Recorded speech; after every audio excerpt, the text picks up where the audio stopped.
Si Sadut ngomongnya jadi beda. Asalna geus lemes, ayeuna mah ngomongnya jadi kasar deui. Hei, Andika, Bikang, rasakeun ieu sia. Iya. Si Sadut langsung nyebrut narajang, nyabetkeun bedogna ka eta si Wanoja. Iu, kuilang. Yuk. Gerakan si Sadut nalika nyabetkeun bedogna memang lumayan cepat.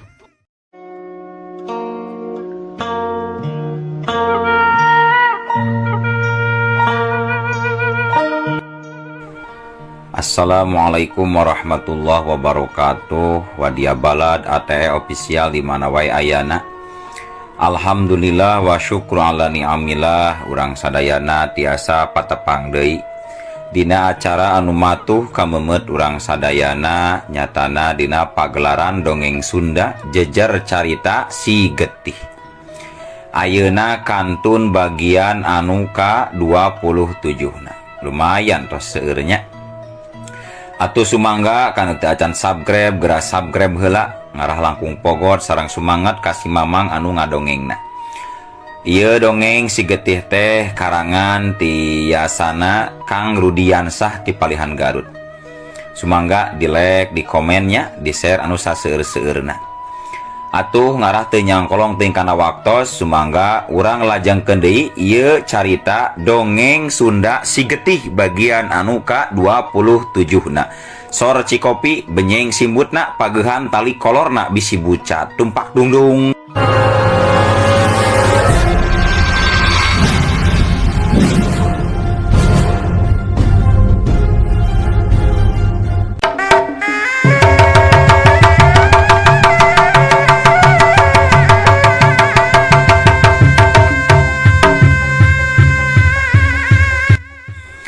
Kartiwa ngagero handaruan harita teh mentangkeun hiji kakuatan kasaktena anu lain bawanana.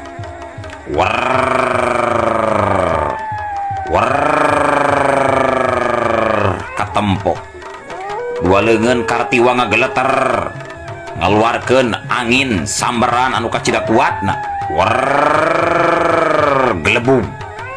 Gelebug ngadadak harita aya angin puyuh lilimbungan ngagelebug tarik pisan duka teuing ti mana datangna. Anu jelas mah Kartiwa harita keur muter-muterkeun dua leungeunna luhureun sirahna, tapi eta angin puyuh teh ngagelebugna bet dina tempat manehna wungkul jeung tempat Raden Tarya Jayakusuma sarta dijadikeun hiji kakuatan anu kacida rongkahna nembrag kana badana Raden Tarya Jayakusuma. Anu harita Raden Tarya Jayakusuma langsung mapag eta kakuatan ku sabelah leungeunna anu katuhu. Wush des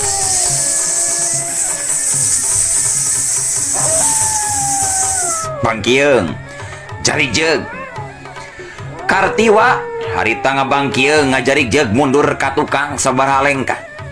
Eleh tanaga mangsa bentrokna dua kakuatan tanaga lapisan.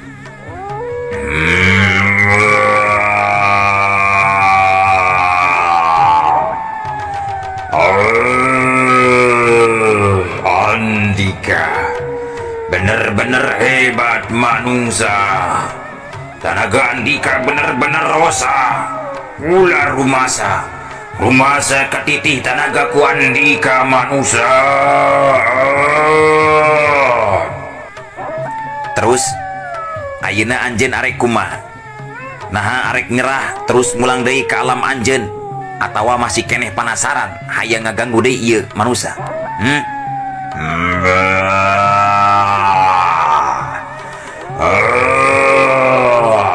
Kula masih keneh penasaran manusia. Kula nangkang ijen Kandika nepi ka tutumpuran, nepi ka tangtu di antara urang duaan aya anu eleh. Tembal Kartiwa bari netep seukeut ka Raden Tarya Jayakusuma. Sadengkeun Raden Tarya Jayakusuma anu memang kejem tara seuri kadenge harita cumarita deui. Tapi anjeun lain lawan anu saimbang pikeun kula. Hei siluman ajak bodas, anjeun cangtang tuh bisa ngalawan kula.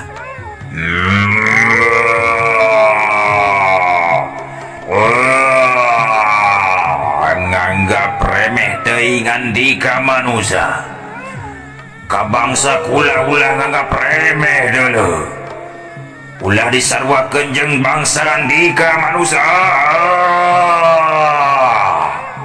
Ulah can ngaluarkeun ilmu di alam siluman ciptaan kaula. Anu tangtu bakal beda dina gerak-gerakanana. Andika can tangtu bisa ngelehkeun kula manusia. Nyasok sok gra maju tu kudu loba nyarita tanpa bukti, tu kudu loba catur tanpa bukur. Kula karunya kaeta jajaka di kawasa wae ku anjeun ragana pikeun kepentingan diri sorangan. Hayo gra maju. Paduli teh teuing. Ieu urusan kaula lain urusan andika manusia. Tada ieu.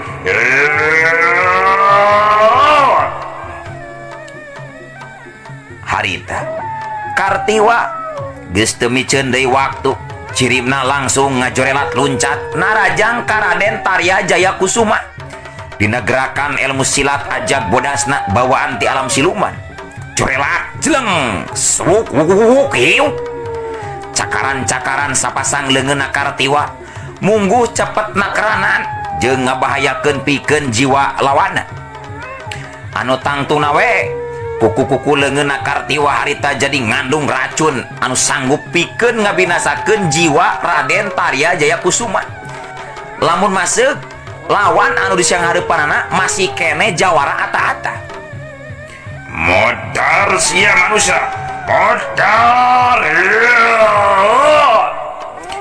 Siluman ajag bodas anu masih terus ngawasa raga jeung daya pikirna Kartiwa. Harita tuluy ngarangsed ngahujanan ku panarajangna ka Raden Tarya Jayakusuma. Tur boga kayakinan pisan dirina yen dirina bakal bisa ngabinasakeun anu jadi musuh. Tapi lawan anu keur di siang hareupan ku si ajag bodas lain jalma jore-jore. Puguh ge hiji raja anu sakti mandraguna aya tandinganana. Wujud Kartiwa harita robah jadi mangrupakeun ajag bodas siap ngerekep ka Raden Tarya Jayakusuma. Sihungna tambah ranggeteng jeung manjangan.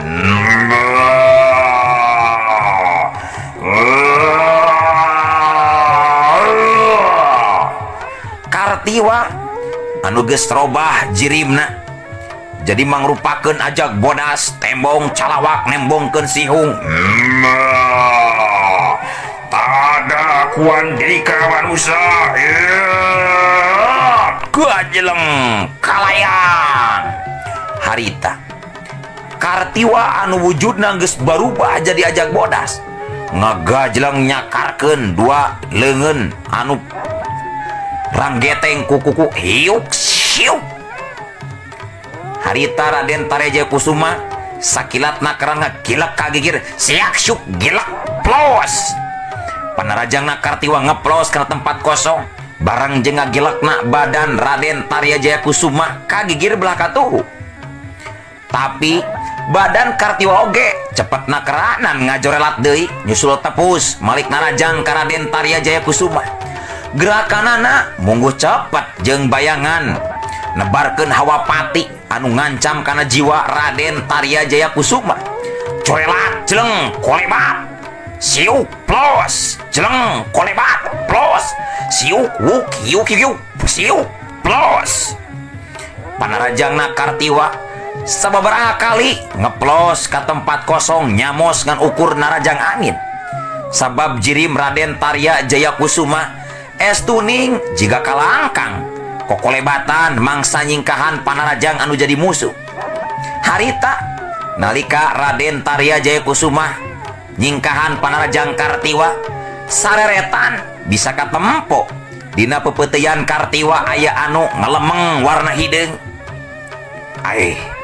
Nah jiga tanda lahir anak kula anu aya dina wangsit anu katarima ku kula. Saha ieu jajaka teh sabenernanya Kartiwa gitu atawa lain lamunnya Kartiwa anu akur jeung wangsit anu katarima ku aing. Bagja pisan pikeun aing. Ceuk pikirna Raden Tarya Jayakusuma bari langsung ngalakukeun tindakan pikeun ngalumpuhkeun Kartiwa. Corelat jeleng harita nalika ajag bodas alias Kartiwa maju deui narajang ka Raden Tarya Jayakusuma. Sakilat Raden Tarya Jayakusuma ngajaulkeun awakna ka luhur sahingga si ajag bodas leungiteun lawana jelegedan.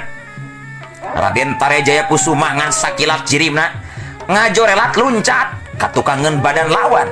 Laju nalika geus aya tukangeun Kartiwa harita Raden Tarya Jayakusuma mencet urat-urat penting dina beheungna Kartiwa anu harita leungiteun sasaran.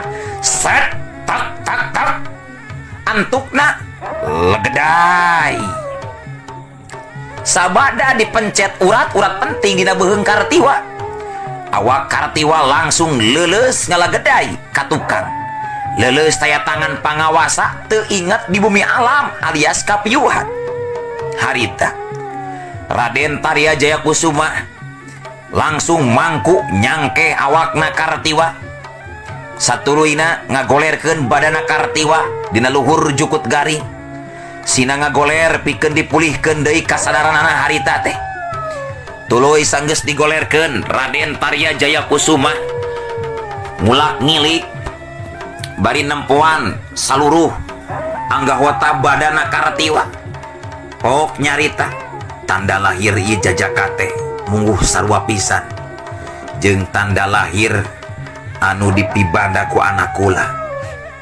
Jeung lamun bener mah ieu anak kaula dedeh teuing anak ieu amah hampura amah geus ngalakukeun tindakan kasalira anaking hampura amah. Ceuk Raden Tarya Jayakusuma ngarasa teu tegaeun waktu ningali jajaka anu kaayaan keur kapangaruhan ku ilmu jahat. Komo seug lamun bener teh anakna lantaran nempot tanda lahir anu aya dina pepeuteyanana. Raden Tarya Jayakusuma tangtu moal cicingeun dirina baris ngabantu sapinuhna nyalametkeun jiwana eta jajaka atawa Kartiwa.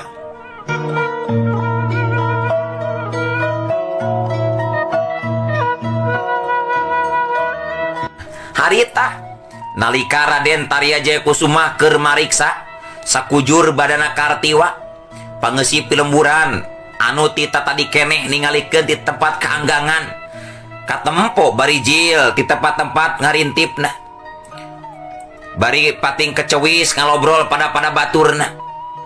Gusti Raja mah sok sanaos nuju nyamar oge tapi kurahayatna tiasa katebak keneh wae nya Kang. Sanesna naon tapi anjeunna kakenal jeung kapendak tina pameunteunna anu cahayaan tur ngandung wibawa sarta gerakan. Tah pali dieu hebatna Gusti Raja teh tiasa nyamar kangge kasabagian jalma anu tangtu. Leres Kang, leres pisan. Setiap pendak sareng Gusti Raja nalika nuju nyamar sarta nganggo raksukan naon bae oge tiasa keneh kapiwanoh ku urang. Reus gaduh raja teh adil wijaksana deui. Muhun Kang, muhun, leres pisan. Abi oge kitu Kang. Upami teu kirang ajrih tur sopan mah hayu cuang deuheusan ku urang sararea Kanjeng Raja teh. Margi isin atuh. Anjeunna kedah calik sila dina luhur jukut garing sadengkeun anjeunna raja. Duh tingali. Itu salira raja keur ngalanongan saha cenanya? Mohon mangga Kang, mohon Kang, hayu. Cuang sareng Kang, hayu. Kabeh pangeusip pilemburan kompak, rempeg laleumpang nyaketan Raden Tarya Jayakusuma anu nuju ngamimitian mariksa kayan Kartiwa. Sanggeus deukeut pangeusip pilemburan tuluy uluk salam ka Raden Tarya Jayakusuma. Assalamualaikum Gusti Prabu, tampi hormat simkuring sadaya kaula nuhun. Ceuk warga meh bareng nyarita kituna teh. Raden Tarya Jayakusuma ngareret ka pangeusip pilemburan anu anyar datang pok tumanya. Ditampi. Jeung aya naon ieu teh? Sararuas kieu kuring mah asugan teh batur di dieu teh. Ampun paralun anu kasuhun Raden. Sim kuring sadaya danget ieu taya sanes. Sim kuring hoyong nyanggakeun salira Raden dirorompok sim abdi. Teu sae calik dina luhur jukut garing mah Raden. Kantenan aya nu bade dilandongan panginten Raden. Nuhun pisan Jagabaya, nuhun. Kana pangangkena ti Arandika sakabehan. Kula teu wasa kudu ngariweuh rahayat, komo wanci peuting mah. Kula ayeuna memang keur rek ngubaran jalma anu lain gering biasa. Tapi geringna gering ngabahayakeun pikeun jalma loba. Jadi wayah ya wayamut, wayahna. Kula lain nampik pangasih nolak kanyaah ti Arandika sakabeh. Duh Raden, saumpamina kirang tata kirang prayoga mugi salira Gusti kersa ngapunten tina samudaya kalepatan. Wireh sim kuring atos lancang ngaganggu ka Raden. His, henteu kitu Jagabaya, henteu kitu. Andika teu kurang tina tatakon. Justru kula ayeuna reueus yen rahayat masih keneh tumut kan aturan kula. Tapi sabalikna kula rumasa masih keneh kurang ngumakeun kanu jadi rahayat. Masih keneh loba rahayat bagendit anu teu karoris jeung teu kaperhatikeun. Ayeuna rahayat bagendit keur ngarandapan anu teu dipihara. Kula ayeuna sajamiang we. Sajaneang tempat anu anggang, muruk lembur anu nyingkur. Mangsa ngurus ieu jajaka mugi lancar daruakeun ku Arandika sakabehannya. Sarta rahayat pangeusip lemburan sejena anu kawengkuh ku kota raja bagendit anu keur karacunan baris diusahakeunnya pikeun neangan panawarna ti pihak kerajaan sarta neangan pihak mana anu geus deleka jeung sabab-sababna anu ngalantarankeun rahayat anu aya di bawah kerajaan bagendit karacunan. Keun eta tugas kaula jeung pihak kerajaan ngusahakeun sateka pola pikeun ngubaranana kitunya.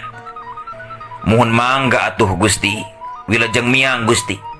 Pamugi tarekah salira Gusti tinekanan didorong ku doa ti abdi sadaya Gusti Raja.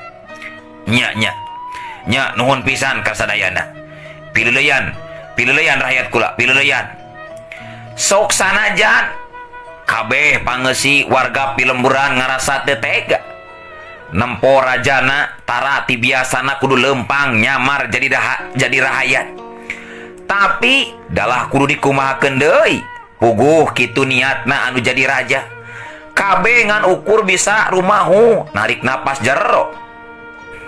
Bari neuteup nganterkeun ka Raden Taryajaya Kusuma anu harita cengkat nangtung bari mangku badana Kartiwa anu keur kapiuhan. Teu kungsi lila Raden Taryajaya Kusuma geus teu katempo kaakan ku beleg-begna wanci peuting. Urang tinggalkeun heula kaayaan Raden Taryajaya Kusuma anu rek ngubaran jeung narekahan Kartiwa sangkan bisa leupas tina pangaruh jahat siluman bodas. Ayeuna urang caturkeun deui harita si Madun saparakanca anu karek nepi ka wewengkon sarang gorombolan badak ireng. Harita si Madun langsung ditanya ku Gajah Simananggala anu salaku jadi pimpinanana. Ari Gajah Simananggala anu beungeut nama rupa jelema tapi irungna tulalean panjang, celina gede rubak sarupa jeung gajah. Awakna busekel nya DDP, beteung budayut, bujalna dosol, huntu ranggeteng ku sihung. Kadengi harita Gajah Simananggala keur cumarita. Naon maraneh teh? Kunaon? Beciga nu laripuh kitu. Tara-tara tarung jeung sahari Arandika. Mun laripuh kitu. Si Cakawara ngajolor kitu deui jiga geus modar. Aneh, kunaon? Ditanya seperti itu, si Madun gancang ngajawab. Duh, cilaka guru. Cilaka pisan. aya wanoja sakti di alam dunia Ki Guru? Jawab si Madun dari anak keranan cumaritana. Gajah si Mananggala jadi kerung teu ngarti karena caritaan si Madun. Pok tumanya deui di barung jeung kaget. Baru aya wanoja sakti. Saha eta teh saha? Saha ngaranna? Urang mana cenah? Hah? Urang mana eta jelema teh? Madun, urang mana? Ampun Ki Guru. Jenenganna teh Sekarwati cenah Ki Guru. Ngan manehna teh henteu kungsi nerangkeun dumuk matuhna aya di mana Ki Guru. Ngan manehna sombongna keranan Ki Guru, wani nangtang ijen jajaten sagarupa ka Ki Guru. Kurang ajar. Kurang ajar. Anu bener sia teh Madun. Anu bener. Lamunnya bener kurang ajar pisan eta mangkluk teh. Manehna nuara Sekarwati nangtang ijen ka diri kula sagarupa. Nu balik sia di Madun. Leres pisan Ki Guru, leres. Wani merengkel sim kuring mah Ki Guru. Manehna teh nangtang ijen ka Ki Guru. Manehna niat rek ngancurkeun komplotan urang, komplotan badak irang Ki Guru. Kurang ajar. Waninya eta bikang nangtang ijen ka dewek. Dewek si Gajah si Mananggala anu sakti mandraguna ditangtang ku bikang. Hayang ancur jadi lebu meureun eta pangawakan wanoja teh. Kurang ajar pisan. Hah? Di mana eta Madun? Di mana? Di mana tempat di mana? Can apaleun mata kitu oge panginten Ki Guru. Can apaleun kana kahebatan ilmu Ki Guru. Manehanana jadi wani nangtang ijen ka Ki Guru seperti kitu teh Ki Guru.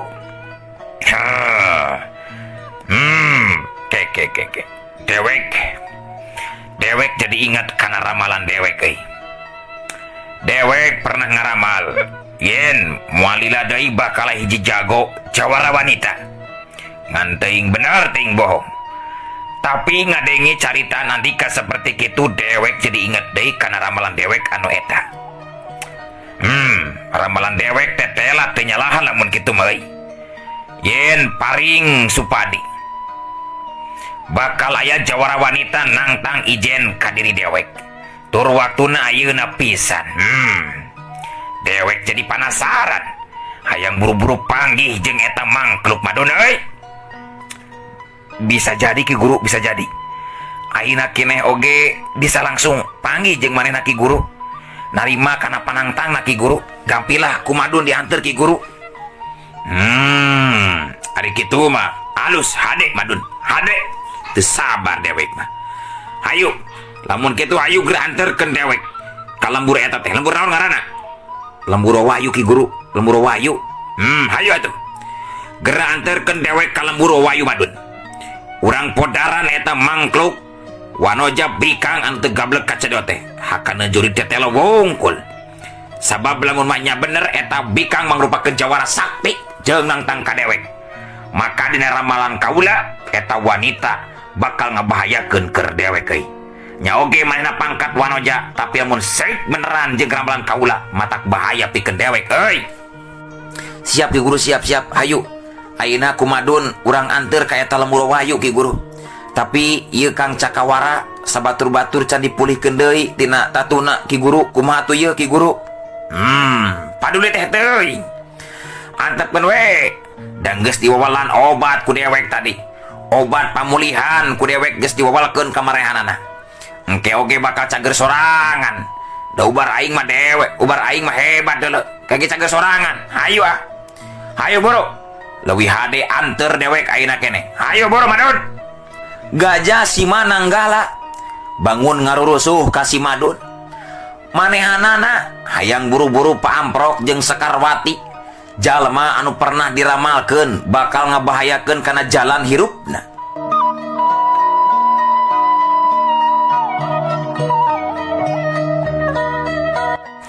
Para mitra sadayana sadengkeun Sekarwati anu harita rek diontrog ku Gajah si Mananggala katut si Madun. Harita teh manehana keur cicing di jero kamar. Pikeun neangan ilapat anu hade patali rek adu hareupan jeung Gajah si Mananggala engke peuting. Sekarwati harita mantengkeun sora batina.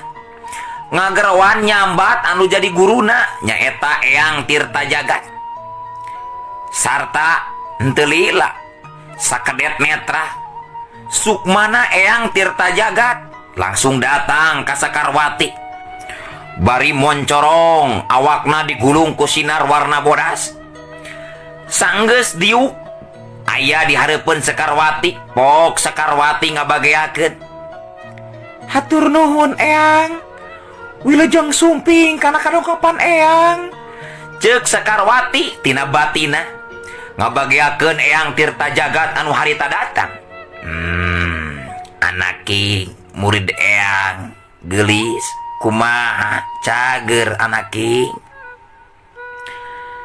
Alhamdulillah Eyang abdi taya kakirangan nanaon Eyang nanging kumaha Eyang samulihna Eyang nah damang Eyang teh Eyang oge cager anak king sehat sarta waluya sarta Eyang ngahaja datang karena implengan hidup sabab aya rasa kanyaan jeung kamelang Eyang apal hidup engke peuting bakal adu hareupan jeung jalma anu berat pikeun disang hareupanana hidup anu ngahaja nang tangbongana tuh dah duh muhun leres pisan Eyang teras kumaha pamendak Eyang pamaksadan abdi dangat ayeuna teh lepat atawa henteu Eyang abdi nyuhunkeun bonggolongan anak ka Eyang nah abdi teh lepat upami nangtang eta gajah si Mananggala teh Eyang his henteu salah anak king justru alus eta teh anak king hidup teh ayeuna niat arek merjuangkeun katengtreman rakyat leutik nulungan rakyat anu lemah anu henteu bisa kana ilmu bela diri ilmu silat tapi saeutik gedena Eyangan ukur bisa mere wewengan ka hidup gelis ulah nafsu teuing hayang ngelehkeun musuh sabab lawan lain bantrak-bantrakeun pangartina gelis gunakeun akal sarta pikiran kudu iyatna jeung waspada kudu rancingeus ulah cileureun atawa balanga gelis ngan leuwih nati kitu urang ulah leutik hate sabab kabeneran pasti unggul kajahatan pasti eleh baris aya jalan hade pikeun ngancurkeun kakuatan ilmu jahat gelis Eyang oge apal kana kalemahan musuh hidup anu bakal jadi lawan hidup engke wengi gelis kalemahanana memang aya dina sapasang sukuna gelis ceuk Eyang Tirta Jagat anu raga lemesna mancarkeun sinar warna bodas ngagebur hurung cahayaan ngahurungan kamar anu dipake nyepen ku Sakarwati tapi dina kayan keur kitu ujug-ujug waktosna kabujang seep wadia balad ate official keun atunya insyaallah enjing pageto urang lajengkeun deui